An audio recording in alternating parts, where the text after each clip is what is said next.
Please start now. Please close your hands. Om Saha Bhavatu Sahano Bhunaktu Sahabiriyam Karbhavahai Tejosina Badhitamastu Ma Bibisabahai. Om Santi Santi Santi. Thank you, sir.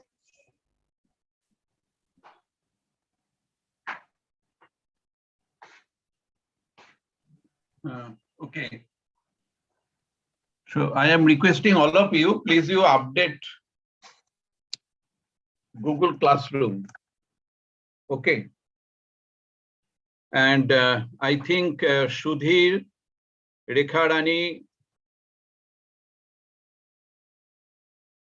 they have received, and Nahana also, maybe they have received the comment. Have you received the comment?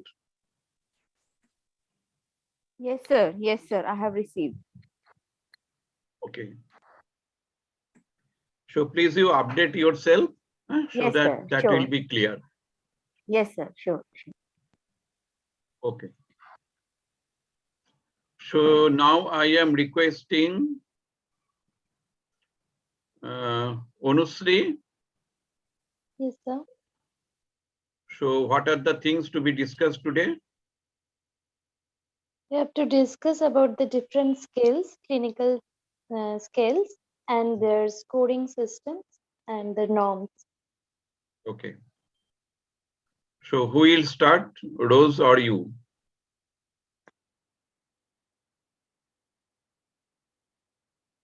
Anusri, who will start? So Rose has done the scale. So Okay, she can- okay, Rosemont, please you start your presentation.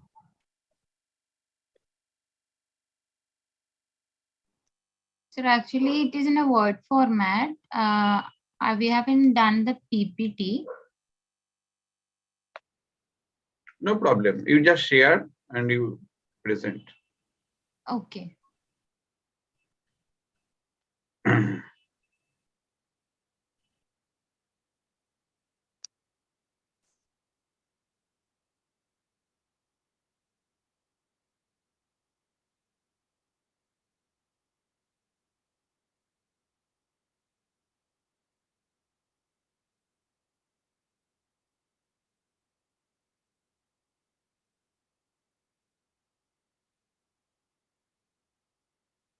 Just a minute, sir. Some connection issues there.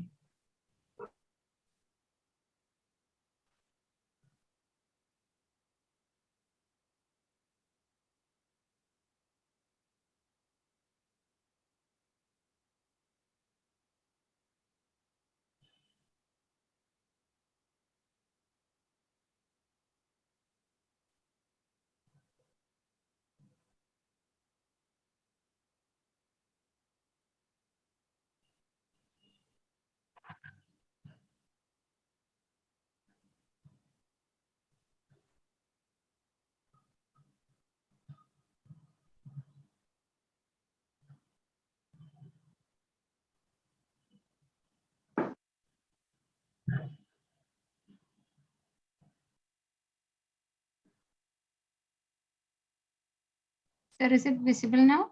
Yeah. Okay.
Sorry, sir, my lap is little, it's hanging. Or you can send to me. I can present.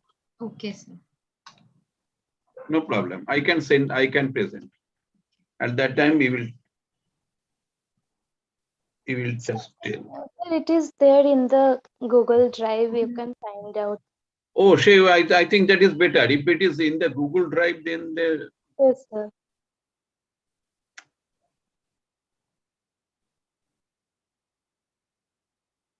in the Google Classroom. Yes, sir. Yes. No, sir, in the Google Drive, Google Drive. in the Okay. paper one doc. Okay. Oh. Okay, I am presenting. Okay, sir.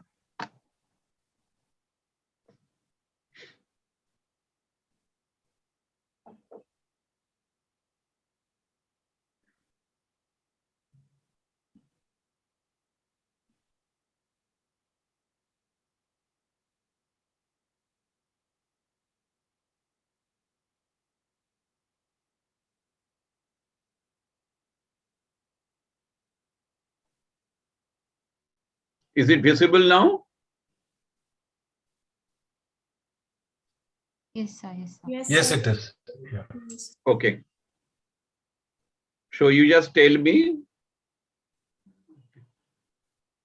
Now you start.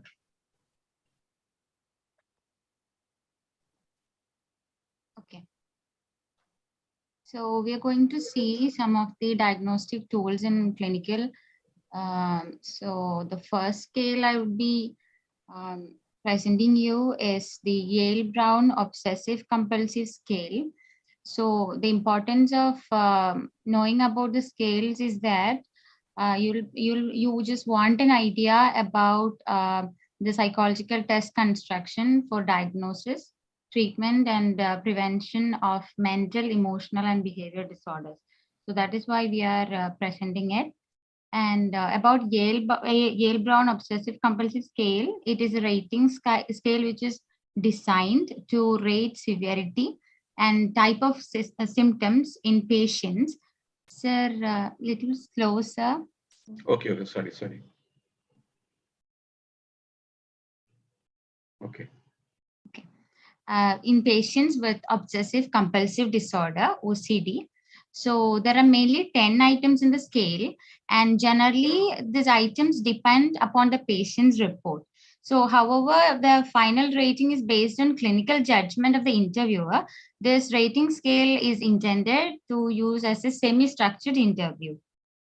So, Okay.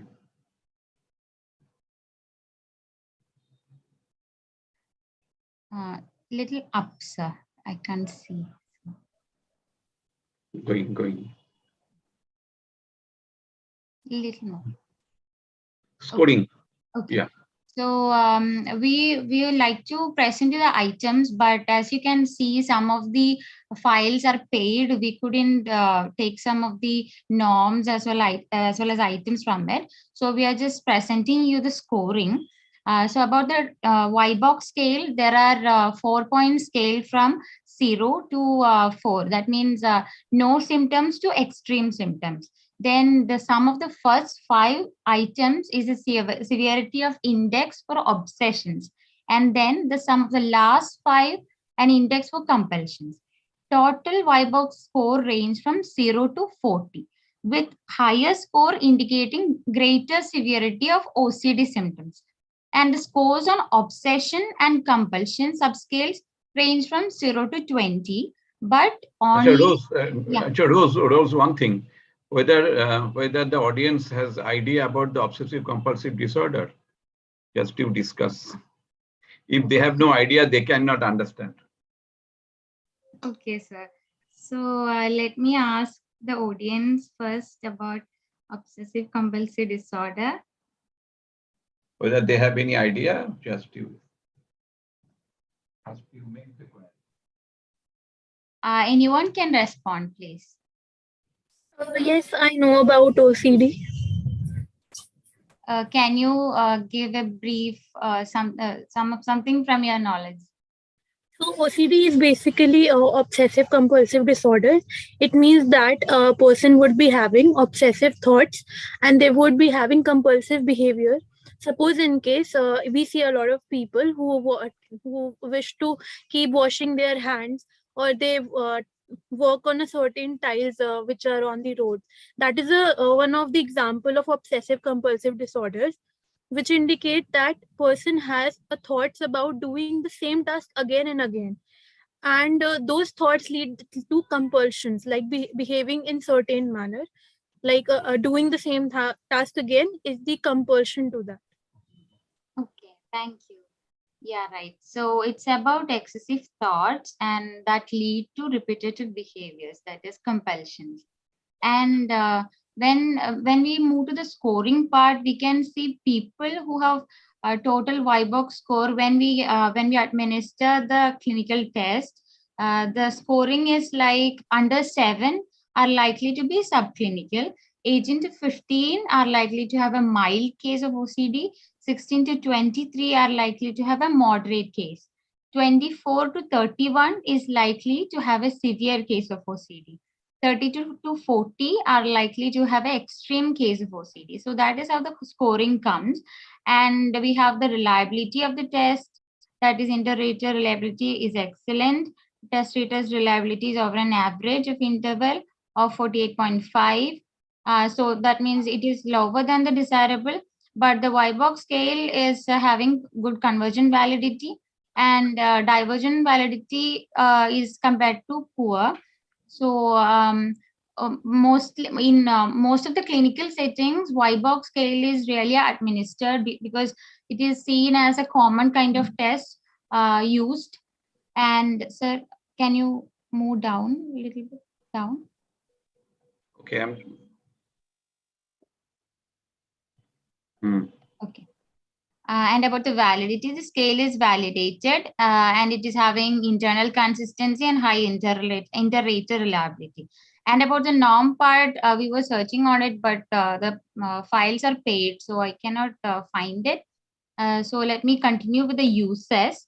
The questions on YBOX examine the amount of time spent thinking and acting on obsessions and compulsions. We tend to take more time on thinking a lot of thoughts, and then when it leads to repetitive behaviors.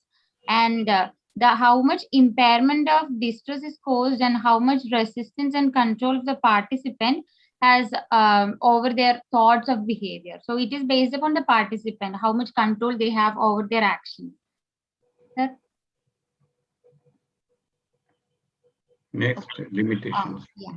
And about the scale, the limitations we should address is that it is a poor conceptual fit to resistance of obsessions items, which means there are some compulsions, obsessions. When we tend to assess it, we have a, we will have some inconsistency we might feel when we administer the test, and there are chances of low sensitivity, and also it is having poor divergent validity when we tend to assess the depressive symptoms. So next one.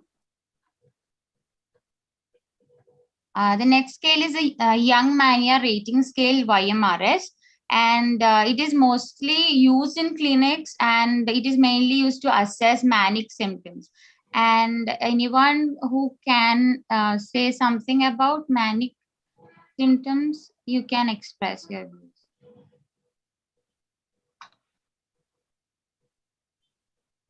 Ayushi Kesri, it is hand. I wanted to ask about what is internal consistency, because I am not aware of that. We are checking the internal consistency of the scale in order to see whether the scale is having a good performance, whether it intends to measure what it really means, and how accurate it is. Okay, Rose, please wait. Okay. Okay, suppose the first item is, okay, Ayushi, please you follow me. First item is, I feel anxious. Okay. Second item is I feel worry. Third item is I feel calm. So do you find any consistency among these three? They are talking about one's symptom.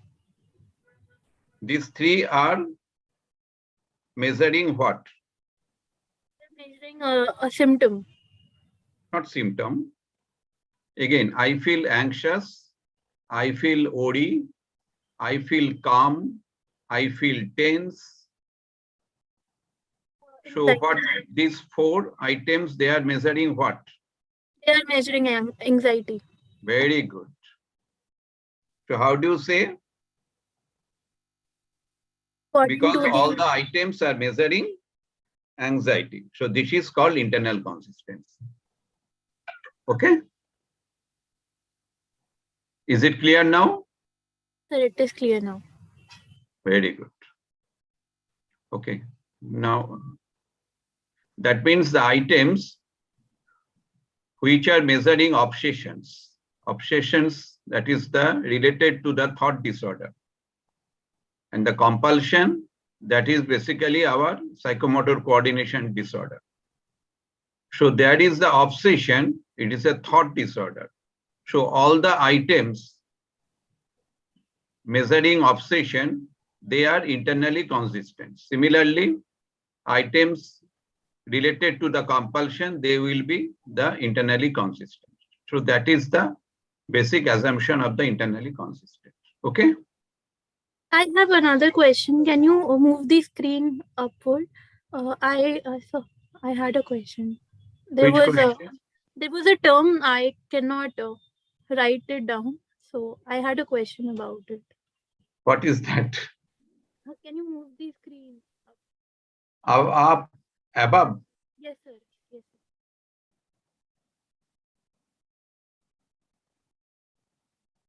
Sir, up more. Yeah. Anything more?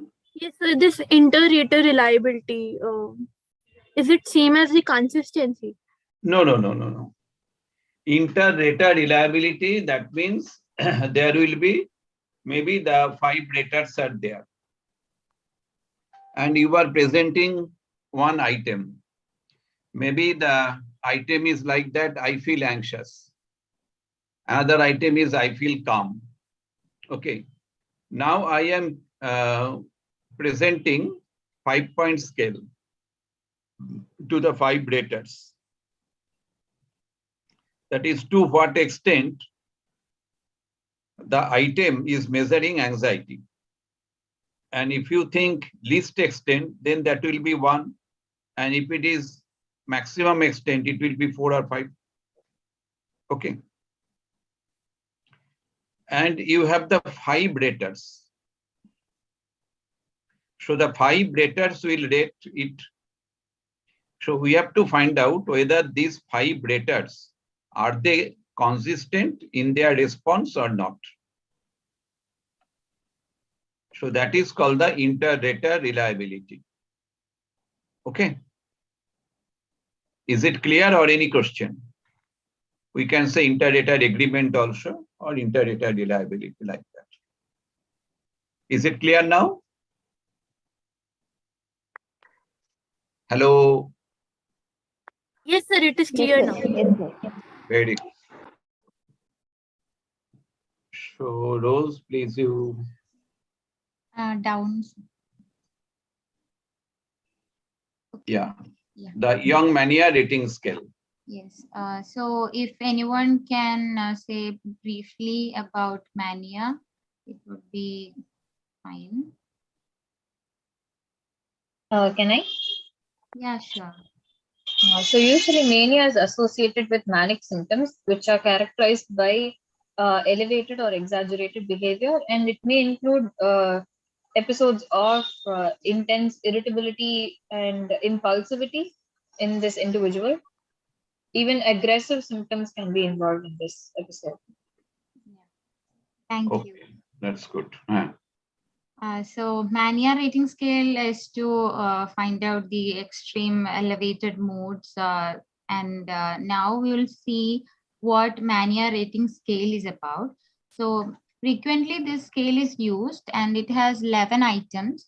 It is based on the patient's subjective report or the clinical condition over on the previous 48 hours. And additional information is given based upon the clinical observations made during the course of the clinical interview. So the clinician will be doing a clinical interview. Then it is also about attending the scale and also about the opinion of the clinician. And the items, in the items, there are 4 items that is graded on 0 to 8 scale. That is irritability, speech, thought content, disruptive or aggressive behavior. And while remaining the 7 items are graded on 0 to 4 scale. These 4 items are given twice the weight of the others. That is given to make you understand only. Now focus on this part. There are mainly 0 to 4 scale. That is how it is assessed. And about the scoring part, the Ymrs total score ranges from 0 to 60, where the higher scores indicate more severe mania, that is a negative change, or a decrease from the base indicate that there is a reduction or improvement in manic symptoms. And we can see how the total scores can be assessed. That is 13 to 19 is a minimal symptom, 20 to 25 is a mild mania, 26 to 37 is a moderate mania, and in between 38 to 60 is a severe mania. So,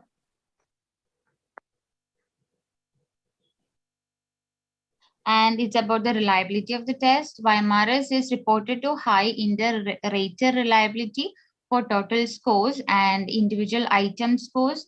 You can see it here.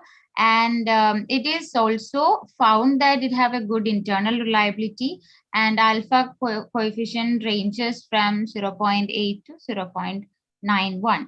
And the validity, it is having high convergent validity. And about the norms, we will be presenting it in the study materials because it was difficult to find. So in the uses, the strength of this scale is that it is widely accepted, and it can be easily administered too. So that is the reason why it is widely accepted. And the usefulness of the scale is mainly it is limited in populations with diagnosis other than mania. And we have the limitations too. The Ymrs scale rating is used to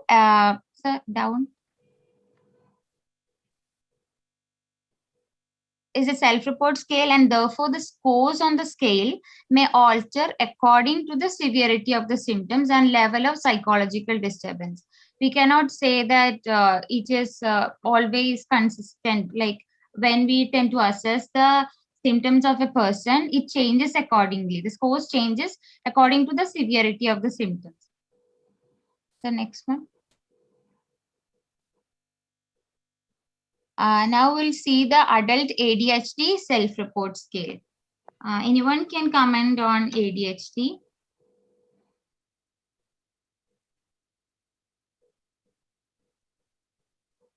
Attention deficit hyperactivity disorder.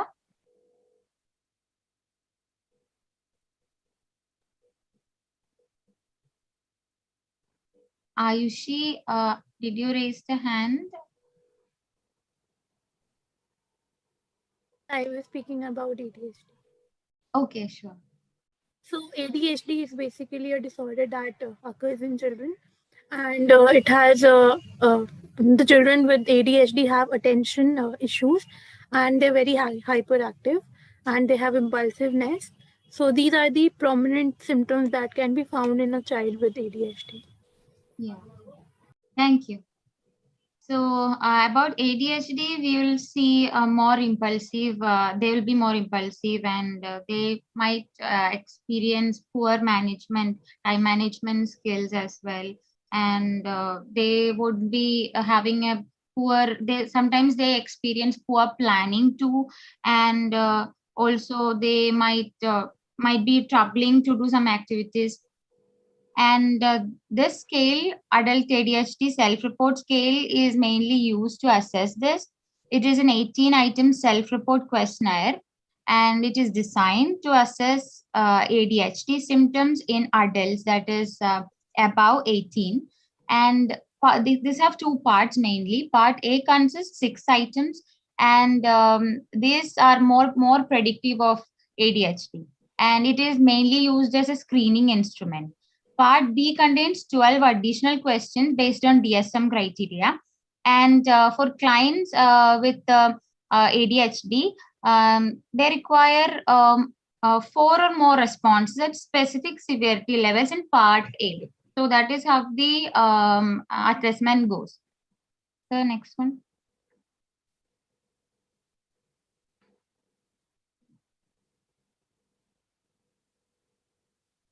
Yeah, we can see some of the subscales here. Sir, up. Little more up, sir. Little more. Okay. So we can see the subscales of the scales here. It's just for an idea. Inattentive subscale items. That means this have 3 subscales, and we can see which items belongs to that subscale. So inattentive subscale, we can see the items 1, 2, 3 to 11. We can see it range to 0 to 9. So these subscales, these items belong to the particular subscale, that is inattentive subscale. So what it measures is, it measures adult difficulty in focusing on details like being organized, remembering appointments, making careless mistakes, and concentrating. So when I saw a client, he was having difficulty in remembering appointments. He always tend to remember his work appointments. So that is an example. And next one is hyperactive or impulsive subscale. So it mainly focuses on the motor part, and the items include 5, 6, 12, 13, 14, which range to 0 to 5. So this is measuring an adult's difficulty in sitting still or staying seated or ability to relax. So if I would say an example, one client was having he was fidgeting, and he was very restless when he was sitting on a chair. And when I asked about this, he told he is always restless. He cannot focus or concentrate when the other person talks. So that is an example of that. And next scale is hyperactive or impulsive subscale. It is mainly verbal. It focuses on the verbal part. And the items included are 15, 16, 17, 18, which range to 0 to 4. So this basically measure adult difficulty in controlling how much they are talking or interrupting others and waiting for their turn. So to make you understand, let me tell you that this example is like when people have ADHD, they tend to talk a lot more than others. So they might interrupt in between. So the other person might be feeling difficulty, and they might think why the person is interrupting in between. So that is an example. And the scoring part is that this have 3 separate metrics. Part A is having 1 to 6 items, and score range from 0 to 6. And if the respondent scores 4 or more in part A, that means then the symptom profile of the individual is highly consistent. That means ADHD is consistent, is high. And the diagnosis in adults, it indicates it is high. And the part B have items 7 to 18, and the score range from 0 to 12. So the frequency score on part B provide some information that inattention or hyperactivity has on their life, that how much how much they find difficulty in attending, or maybe they tend to be hyperactive. So that is about this part B. And about the total score, the score ranges from 0 to 18. And over above part A and part B, the total score tend to be, it should be converted into a percentile. So we will be having a normative data, and we have the need to compare it to the normative data. So that is how the total scores are interpreted. Sir, next one.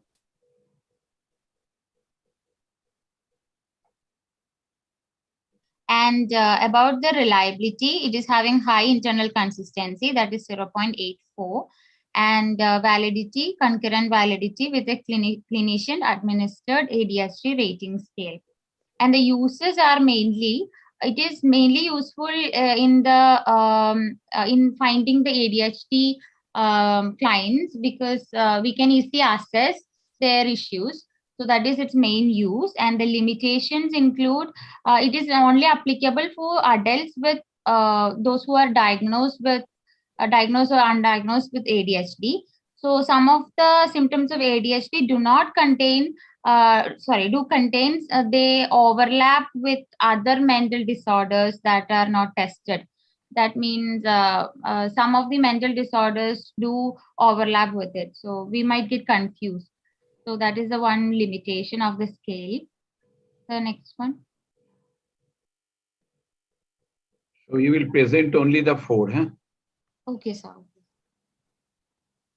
And next one is Childhood Autism Rating Scale, CAS. I haven't seen a lot of clinicians administering, but I think there are some of them administer this, but from my experience, I haven't seen it, but still I am just presenting to your understanding. So CAS is developed by Erich Kopler, Robert Reichner, and Barbara Rochen-Renner. The scale was designed to help differentiate children with autism. So can someone say 2 words about autism?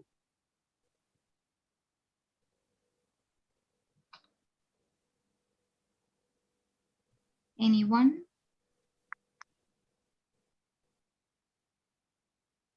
Can I?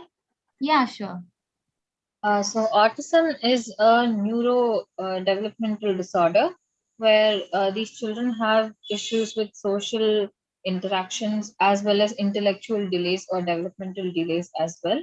And it is usually considered a communicative disorder. Thank you.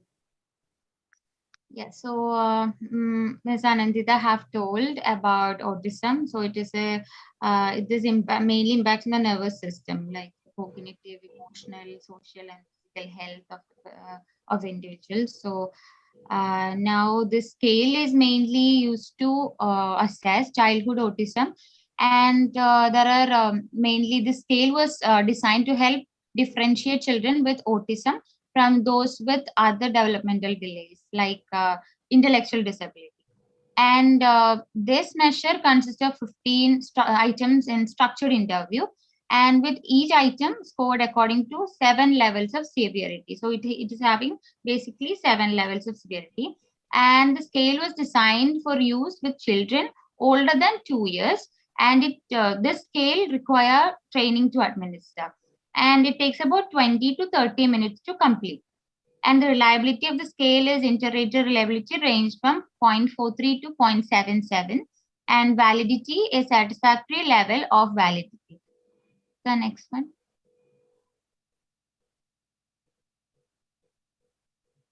Okay, can anybody tell me that is why all the tests are measuring the severity level?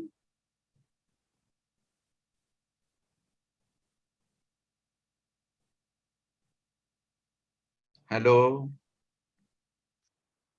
Can anybody tell me why all the tests are measuring the level of severity? To differentiate between the subjects based on who has milder symptoms and who has a higher level of manifestation of the symptoms. Very good. Any other logic? Sir, basically, it is used Sure. for diagnosis. And suppose in case someone has a milder level of severity, then we use different kind of therapy, like therapy which can help with people with mild. And when someone have high severity, we kind of use medications with them. Very good. That means we can think about the prognosis of the patient. Okay. And the time, approximate time will take for the treatment. And especially the treatment modalities So all of them basically depend upon the level of severity. Okay, next. So about the limitation of the cause, it mainly over-identify very young children. So if these scale tend to over-identify, that means they may misunderstand those who are having or not having, and this is also used in clinical settings, but this may under-identify older patients with higher functioning autism. Then geriatric depression scale. So this is related to old age and old aged individuals who are having depression. So I don't know whether it is used in clinics, but it is a clinically used tool. Mainly we can see in journals. So this is a screening tool which is used to used to test depression symptoms in the elderly, and it mainly evaluates the clinical severity of depression, and therefore this is first created by Yeswage, and it can be tested and used extensively with older population. This is mainly focusing on the older population, and GDS is long form is a brief one. So 30 item questions are there, and we will get the short form of the scale for ECUs. This is a large one, 30 item questionnaire, in which the participants are asked to respond by answering yes or no in reference to how they felt over the past week. And the short form of JDS is consisting 15 questions, and that short form was developed in 1986. And of the 15 items, 10 is indicated in the presence of depression when answered positively, while the rest, that is the question numbers 1, 5, 7, 11, 13, indicated depression when answered negatively. And the scores are 0 to 4 are considered normal, depending upon age, education, complaints. 5 to 8 indicate mild depression, and 9 to 11 indicate moderate depression. 12 to 15 indicate severe depression. Short form is more preferred because it is easy to administer, and also people who have short attention span, they'll feel easily restless or fatigued. So that is more preferred, and it takes about 5 to 7 minutes to complete. And about the reliability of the scale, the validity and reliability of the tool is supported, and it is used in clinical practice and research. And in a validation study conducted of GDS,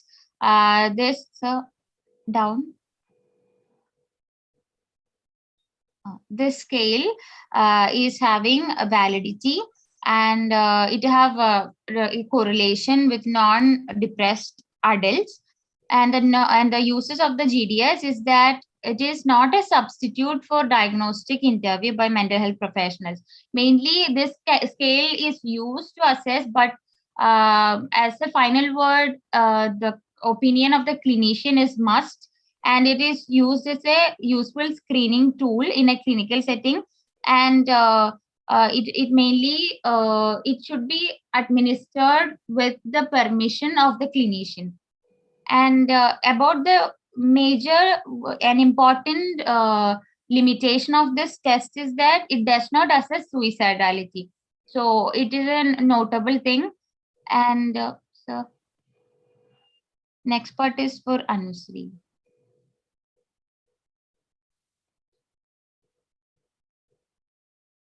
Okay, so Anusri now. Yes, sir. Now I will talk about the positive and negative syndrome scale, PANSS, and this is used for schizophrenia patients. Can anyone brief about schizophrenia? It's a very common psychotic disorder.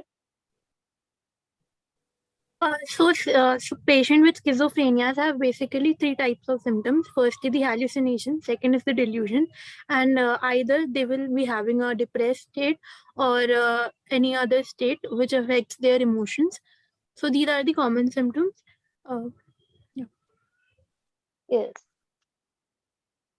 And mainly we can see in the schizophrenia, there is positive symptoms and negative symptoms. In case of positive symptoms, any change in behavior or thoughts that is added to. And in case of negative symptoms, we see that there is some of the withdrawal in emotions, affect, or mood, the withdrawal from the world. So this scale is used for the patients with schizophrenia.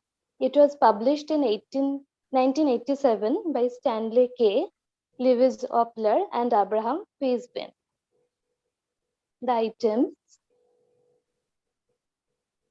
In case of positive scale, there are 7 items: delusion, conceptual disorganization, hallucination, excitement, grandiosity, suspiciousness, hostility.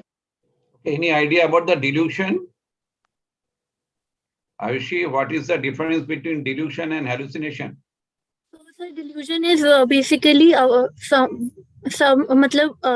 when a person is not able to recognize that that is away from the reality. Delusion is becoming totally unaware about the reality, and hallucination is basically having thoughts like someone is calling them or someone is saying something to them. So that is hallucination. There is an absence of a stimulus in hallucination, and delusion is a belief that a person believes that something is inappropriate or is opposite.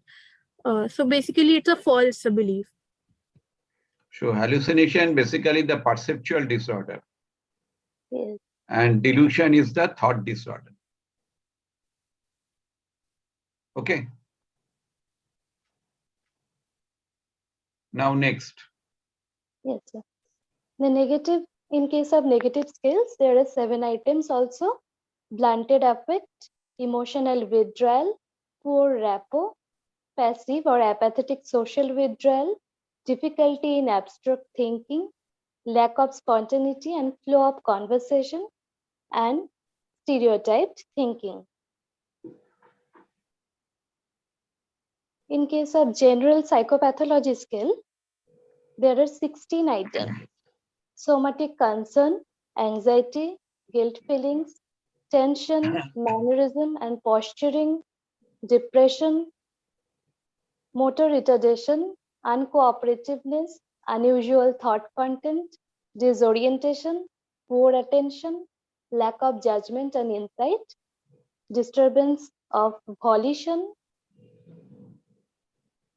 poor impulse control, preoccupation, active social avoidance.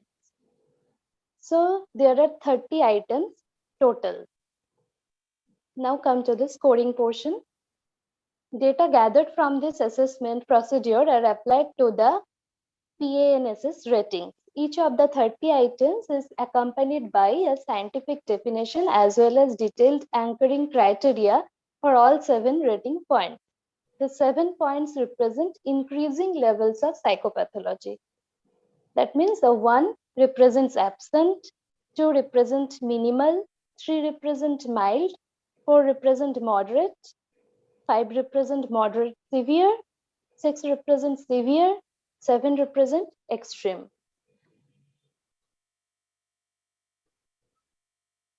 In assessing ratings, one first consider whether an item is at all present as judging by its definition. If the item is absent, it is scored 1. So whereas if it is present, one must determine its severity by reference to the particular criteria from the anchoring points. The highest applicable rating point is always assigned even if the patient meets criteria for lower points as well. In judging the level of severity, the rater must utilize a holistic perspective in deciding which anchoring point best characterizes the patient's functioning and rate accordingly whether or not all elements of the descriptions are observed. The rating points of 2 to 7 correspond to the incremental levels of symptom severity. A rating of 2, which is minimal, that denotes questionable or subtle or suspected pathology, or it also may allude to the extreme end of the normal range. A rating of 3, that is mild, is indicative of a symptom whose presence is clearly established but not pronounced and interferes little in day-to-day functioning. A rating of 4, which is moderate, characterizes a symptom which, though representing a serious problem, either occurs only occasionally or intrudes on daily life only to a moderate extent. A rating of 5, that is moderate severe, indicates marked manifestations that distinctly impact on one's functioning but are not all consuming and usually can be contained at will. A rating of 6, that is severe, represents gross pathology that is present very frequently, proves highly disruptive to one's life, and often calls for direct supervision. A rating of 7, that is extreme, refers to the most serious level of psychopathology whereby the manifestations drastically interfere in most of all major life functions, typically necessitating close supervision and assistance in many areas. Okay, now I am coming to the one sec. Achha, can anybody tell me why the rating is these 7 points? Why not it is 3 point? Why not 5 point? Why not 4 point? Why it is 7 points? The lesser the level of rating that we provide, the more difficult it will be to differentiate between high scorers. And if we're unable to differentiate between high scorers in such a situation, it can result in difficulty in planning a proper treatment for them, especially when it comes to the severity of the symptoms and judging on how much help they will usually need. Any other?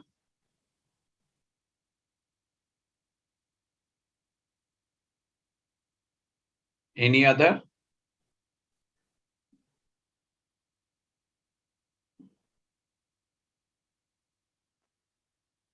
Here you can find out that is this moderate. It means these characteristics. 5 moderate severe. It means these characteristics. Okay. So this is called the BARS technique, behavior anchor rating scale. So this behavior anchor rating scale is the applied psychometrics issue. Okay. That is whatever the rating, this rating is well defined. So this type of behavior, if you find, then it will be 6. If you find this type of behavior, then it will be 7. So it is not 1, 2, 3, 4, 5, 6, 7. So this is called the behavior anchor rating scale or BARS. I think warrior Sudhir knows it. Am I right, Sudhir? Sudhir, do you know BARS? Yeah, I know. Okay. So this is actually the BARS technique. This is the applied psychometrics approach.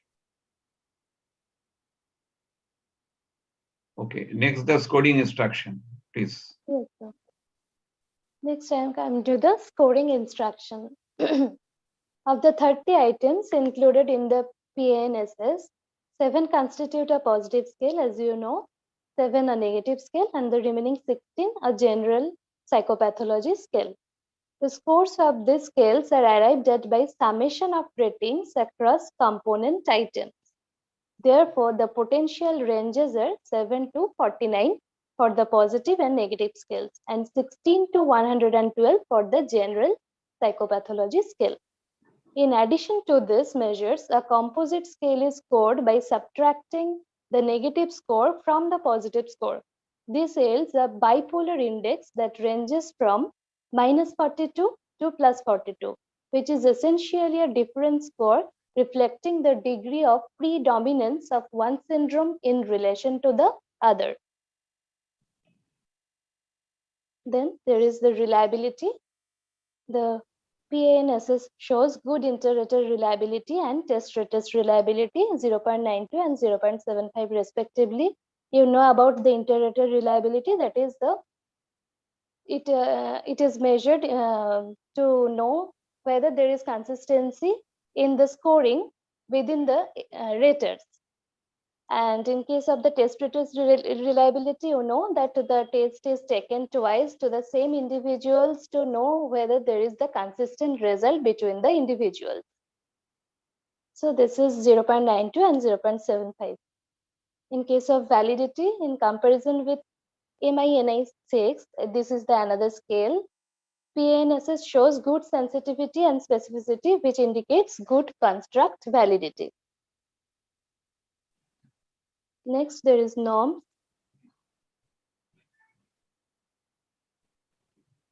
In case of the norms, there is PSNS bipolar index. As we know that in case of bipolar index, there is the range of 7 to 49. So from 0 to 7, it will be called absent.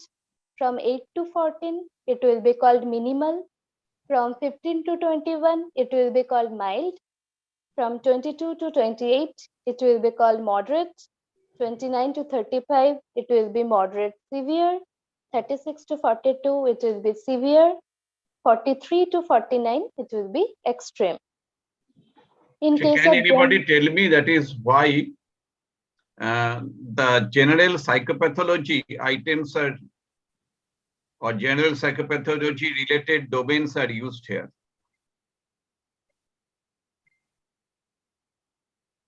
Can anybody tell me why general psychopathology that is also measured here? Sir, I guess it is used to measure the comorbidity with other disorders. Oh God, very good.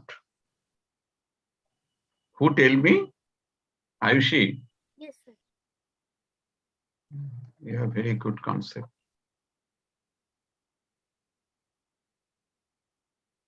Okay, so this is all about the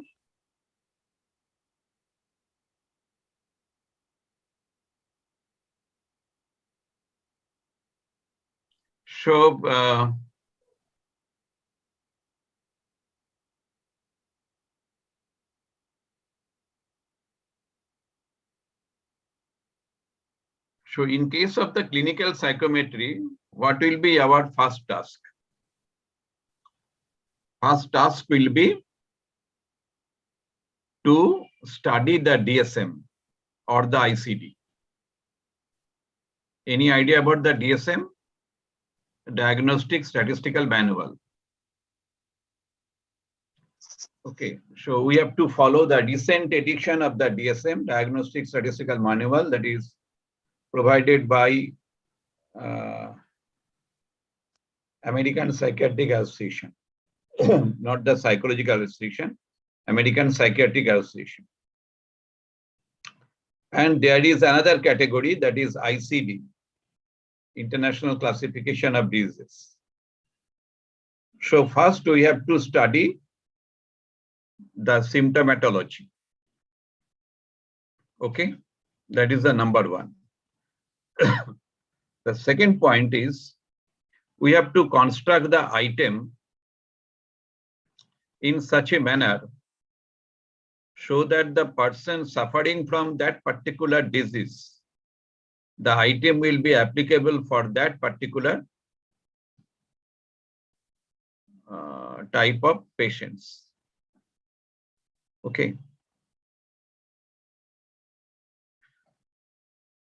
So when you are studying the hallucination, so in case of the schizophrenia, auditory hallucination is very common. But in case of the, and especially in case of the delusion, again, you will find the paranoid delusion that is very high. But in case of the this manic, you will find the grandiosity very high. So grandiose delusion is very high. So you have to design the item in such a manner so that we can gauge specific type of diseases. Okay. So the item related to the anxiety for the general anxiety patient, that is the anxiety disorder patient, or maybe the common type of anxiety, because each individual is anxious in some way. So that anxiety item and the anxiety item for schizophrenia, these two will be different. And that is very important. Why? Because in case of the clinical diagnosis, we have to follow the differential diagnosis. Any idea about the differential diagnosis? Anindita, I think she can, or Ayushi. Yes, sir. So Yes. in differential diagnosis, it will give us nuances on how this particular disorder is different from the similar symptoms that can occur in other disorders. And what are the other various factors that can also come in helping us diagnose this disorder and narrowing down to what it makes us understand that it is one and not the other disorder. Yeah, that means the symptoms are overlapped. Some symptoms of schizophrenia, that is also overlapped with the dissociative reaction. And some symptoms of anxiety, that is also associated with depression. So how can I classify the individual that the patient suffers from depression, not the anxiety disorder? Or how can I classify the individual as sufferer of the anxiety disorder, but not the depression? Or how I can identify the individual suffering from some comorbidity, psychiatric comorbidity? So any idea about the psychometric comorbidity?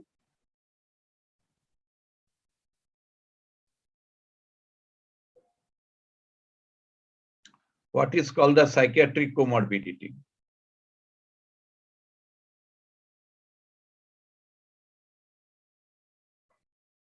So basically, it is when a person has one disorder, but they have another disorder.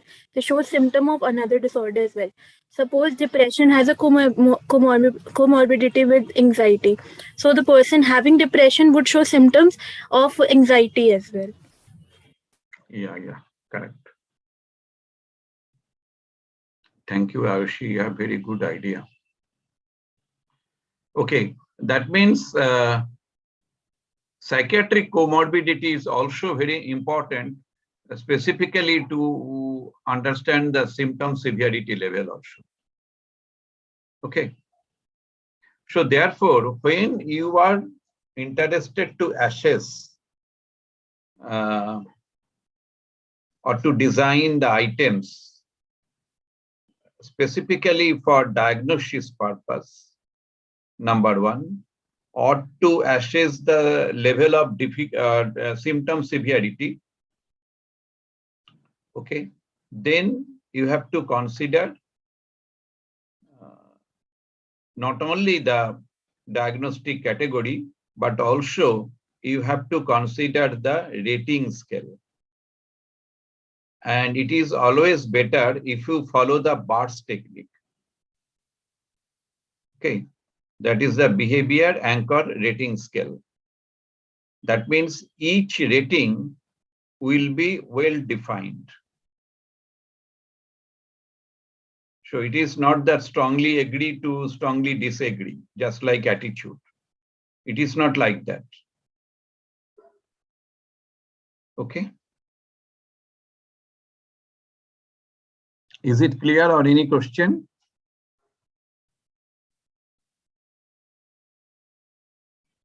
Hello. So whatever the discussion we have made today, is it clear? Okay, Shonindita said clear, sir. Okay, thank you.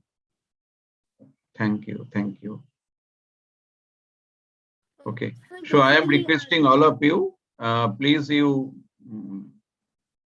join in the Google Classroom, number one. And Acha Rosemal, can you tell that is how to insert the document in the Google Classroom? Yeah, sure, sir. So if anyone is having a doubt in how to insert your assignments into the Google Classroom, first of all, you just log into the Google Classroom. Then there will be an option called classwork in your classroom, classwork, and go to the posted assignments, and then you just click on it, and you can see it's in your mobile. There will be some hand in option. But in the case of laptop, there you can see a 3 dot. So there will be hand in option. So you can take the files from your Google Drive and then upload it, or otherwise you can directly hand into the Google Classroom. Is it clear, or should I show it?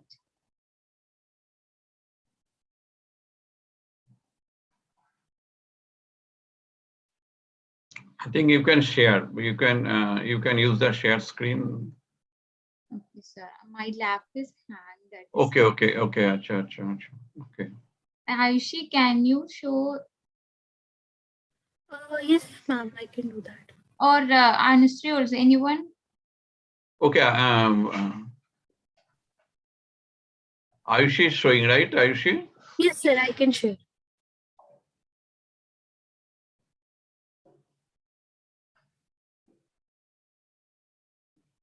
So please you share the screen and present.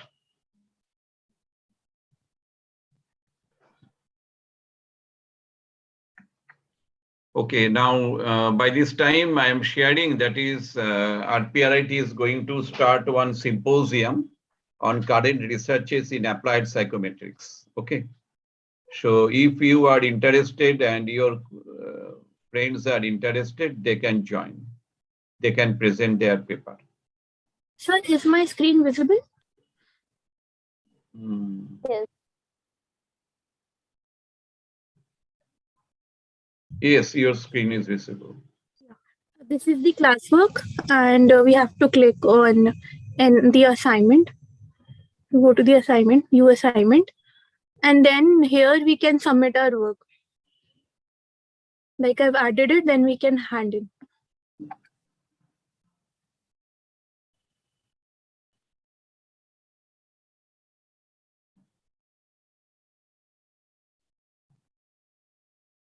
Is it clear to all of you? Hello, Anindita, is it clear to you? Because you have not contributed. Yes, sir. I have completed it and sent it now, sir. I had issues with the network, so I was unable to submit. Okay. Because we always want to improve our service. And please you submit your rating, okay, about our discussion today. So thank you, Ayushi, for helping. No problem.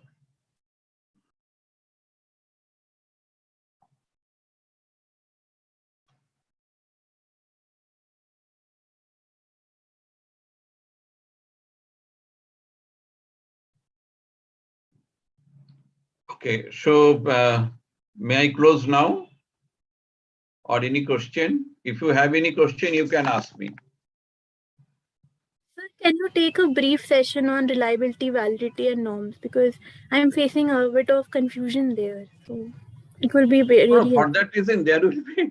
There is already those are already It is in in your syllabus. syllabus. We will We will cover discuss that. about it, definitely. We will discuss about it.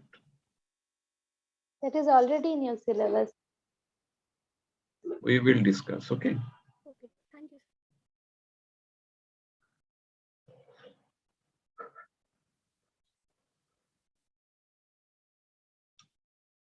So I think there is no question. So Mona Lisa, please start the prayer.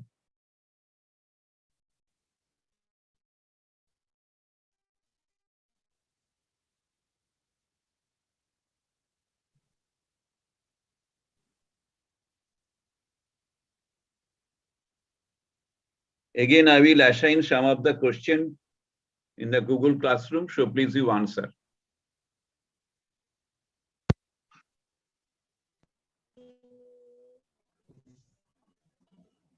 Thank you, sir.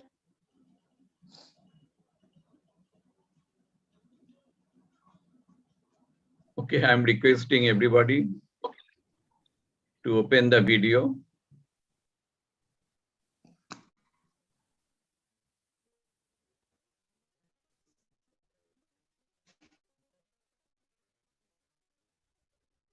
Please do open the video, huh? So we can take the photo and then.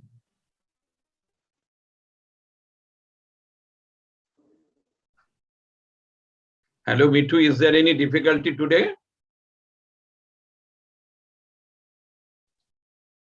No, sir.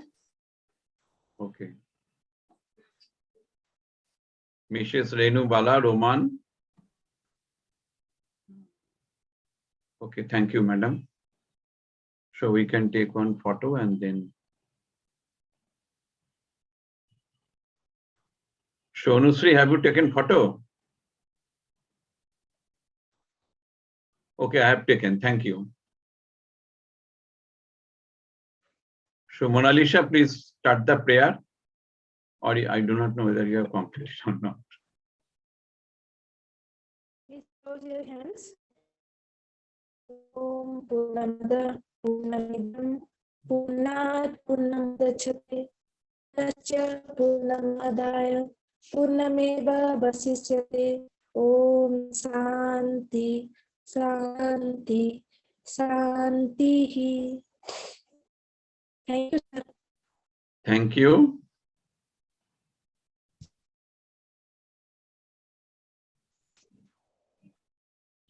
So we will meet on Friday. Before that, we will do some work on the Google Classroom. Okay.